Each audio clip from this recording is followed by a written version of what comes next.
पूरे दुनिया की बात करते हैं। जब वोट देने की बात आती है तो उसमें वोट को इसीलिए बनाया गया था ताकि लोग अपना मत दे सके। लोग अपने मत के अनुसार व्यक्ति को चुने, उस व्यक्ति विशेष को चुने जो हमारे हित में हो, जो हमारे लिए काम करे, जो हमारी समस्याओं को हल करने की कोशिश करे, हमेशा प्रयत्न करे और समाज के हर एक व्यक्ति को जोड़ने के लिए कोशिश निरंतर प्रयास करते रहे। लेकिन वो जो सोच थी उसको धीरे धीरे धीरे धीरे धीरे खत्म कर दिया गया।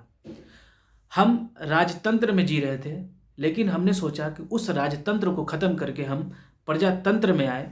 लेकिन अब ऐसा समय आ गया है कि उस राजतंत्र की जो परिभाषा थी उसको लगता है कि फिर से दोहरा ना दिया जाए। नमस्कार दोस्तों, मेरा नाम संतोष कुमार हुआ।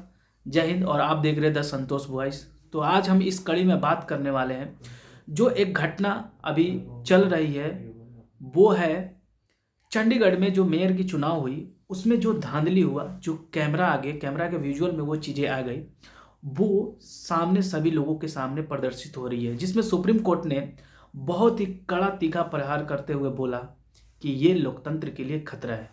तो आइए जानते हैं कि क्या सच में ये खतरा है।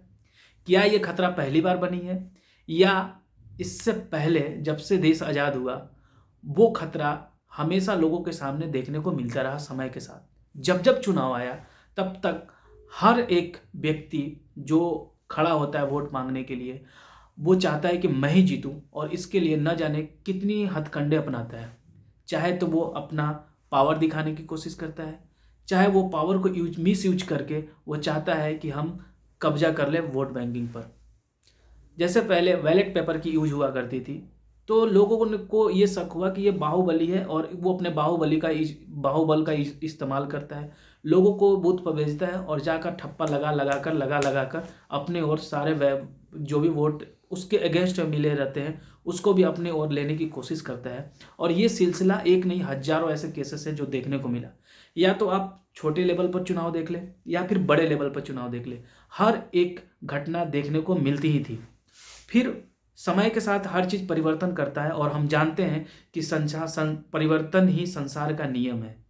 और यूँ कहें कि समय के साथ घटित चीज़ें जो है वो भी परिवर्तित होती है। जैसे बैलेट पेपर को लोगों ने नकारा और फिर या बोल सकते सरकार ने, जिसकी भी गवर्नमेंट रही, अकॉर्डिंग टू टाइम फिर उसको क्या किया, इन्होंने चेंज किया और लाया ईवीएम। ईवीएम को लोग बोला कि भैया ये इलेक्ट्रॉनिक मशीन है, इसके बेस पर किसी तरह की कोई चोरी नहीं चलेगी, किसी का अधिकार नहीं होगा। लेकिन उनको क्या पता था कि अंदर की चीज़ें बहुत ही अलग है। डेवलपर जो सॉफ्टवेयर बनाता है उसके हाथ में बहुत सारी चीज़ें होती हैं। आए दिन हम यही सुनते हैं कि भैया ये तो हैक हो गया, ये तो हैक हो गया। कैसे हैक हुआ? तो भैया हैकर बैठे हुए थे, प्रोग्रामिंग अपना दिमाग लगाए और जो ताला थी उस ताले को चाबी लगाकर तोड़ लिया। लेकिन इसकी कहानी सिर्फ यहीं तक नहीं रुकी। आए दिन ये घटना देखने को मिलती है कि हम कहाँ से कहाँ पहुँच गए, लेकिन हमारी मानसिकता वो राजतंत्र वाला जा ही नहीं रहा है। हमारा जो सोचने का तरीका है आज भी वही है कि मैं आधिपत्य जमा के रखूं और चीज़ों को अपने कब्जे में लूं और मैं ही उस कुर्सी पर बैठूं। घुमा फिरा कर हम आ जाते हैं कुर्सी पर। जिस तरह से ये हमारी कुर्सी देख रहे हैं उसी तरह ये कुर्सी पाने के लिए हर कोई कुछ न कुछ, चाहे जितना भी हो, हथकंडा अपना रहा है। आप तय कीजिए कि आप इसको कितना सही मानते हैं और कितना गलत मानते हैं। क्योंकि चंडीगढ़ की जो घटना हुई है वो तो कैमरा में पकड़ा गया, लेकिन अभी इस पर हम कोई ये नहीं कहना चाहते कि 100% ये सत्य है या फिर गलत है। ये तो अभी विजुअल आए हैं सरकार के सामने, मतलब कोर्ट के सामने। कोर्ट 12 तारीख को बोला है कि 12 फरवरी को फैसला इस पर मतलब सुनवाई होगी। चलिए अब आते हैं दूसरी चीज़ पर कि कैमरा आज थी तो कैमरा ने कैप्चर कर लिया, जगह जगह पर कैमरा लगाए हुए हैं, कैप्चर कर लिया। लेकिन न जाने ऐसे कितने चुनाव स्थानों पर ऐसे चीज़ें आई हैं जहां पर कैमरा होता ही नहीं है, और जब कैमरा नहीं होगा तो पकड़ेगा कौन, ये सवाल उठता है। और इस सवाल को क्यों ना उठाया जाए? क्या एक व्यक्ति जो चाहता है कि हम समाज को बेहतर बनाएं, लेकिन वो अपना अधिकार को यूज ही नहीं कर पाता है क्योंकि वो अधिकार उसके बिक जाती है, और जो उसमें इन्वॉल्व होते हैं व्यक्ति उनको कैसे पकड़ा जाए? क्या ऐसा पॉसिबल है कि हर जगह कैमरा लगे? ऐसा भी नहीं है। क्योंकि हम जिस परिवेश में, जब तक हमारी मानसिक नहीं चेंज होगी, मानसिकता चेंज नहीं होगी, तब तक ये सिस्टम ही चेंज नहीं होगा। हम आए दिन बात करते हैं कि सिस्टम सिस्टम सिस्टम, हर चीज़ में सिस्टम को चेंज करने की बात करते हैं, गालियाँ देते हैं, हम प्रधानमंत्री को गाली देते हैं, मुख्यमंत्री को गाली देते हैं, मुखिया को देते हैं, लेकिन हम अपने अंदर झांक के नहीं देखते हैं कि जो हम काम करना चाहते हैं वो काम सही कर रहे हैं या नहीं, गलत नहीं कर रहे हैं।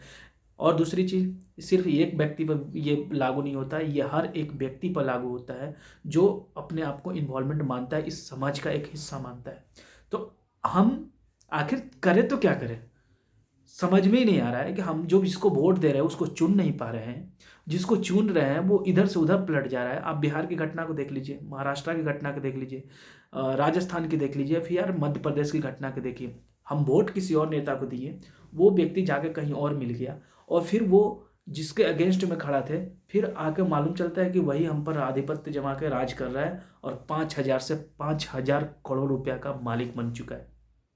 और फिर पैसे के दम पर वो सिस्टम को घुमाया जा रहा है और हम घूम रहे हैं, क्योंकि हमारी उतनी औकात नहीं है। हम, क्योंकि औकात इसलिए नहीं है क्योंकि हम सोच नहीं पाते हैं उस स्तर पर जाकर जिस स्तर पर ये सिस्टम वर्क कर रहा है।